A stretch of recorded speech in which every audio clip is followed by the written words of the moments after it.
Alors, deux premiers exemples sur l'utilisation des puissances dans des calculs.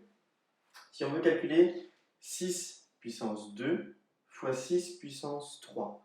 Donc ça, si on l'écrit, 6 puissance 2, c'est 6 fois 6, 2 fois. Et j'ai la multiplication ici.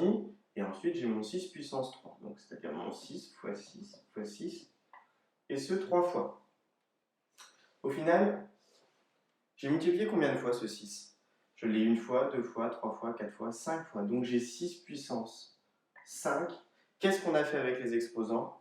On a gardé celui qui était le nombre qui est mis, le chiffre ici qui est mis à la puissance, et j'ai additionné mes exposants. 2 plus 3 me donne 5.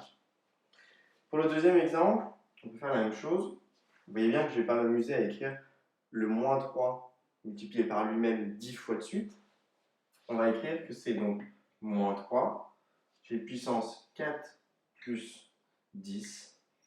J'ai donc moins 3 puissance 14.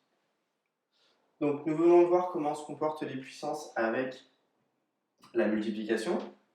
Premier exemple, 5 puissance 2 divisé par 5 puissance 4. Il faut bien toujours que j'ai le même chiffre, même nombre, qui soit mis avec des puissances éventuellement différentes. Donc ici, remarque, on va avoir 5 fois 5, 2 fois, et en dénominateur de ma fraction, je vais l'avoir 4 fois. Ce que je peux faire, c'est autoriser. Nous sommes sur des fractions, nous n'avons que des multiplications. Je peux simplifier ma fraction. Alors, au numérateur, tout est parti, il me reste 1. Et ici, il me reste 5 fois 5. Qu'on peut écrire plus simplement avec l'aide des puissances. 5 au carré. Et on a vu juste avant que cette écriture-là avait une simplification encore, c'est 5 puissance moins 2.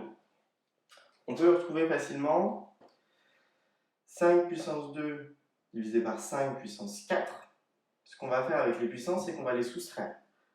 On en a 2 et je vais retirer les 4 du dessous. Donc 2 moins 4 me donne bien moins 2. Deuxième exemple, si je vous dis 14 puissance 13 sur 14 puissance 12, je ne vais pas écrire 13 fois le facteur 14 au numérateur et je ne vais pas écrire 12 fois le facteur 14 au dénominateur. Donc ici, j'ai bien la même valeur, même nombre qui est mis à des puissances différentes par rapport à ma fraction. Donc, on utilise la remarque qu'on a fait juste au-dessus.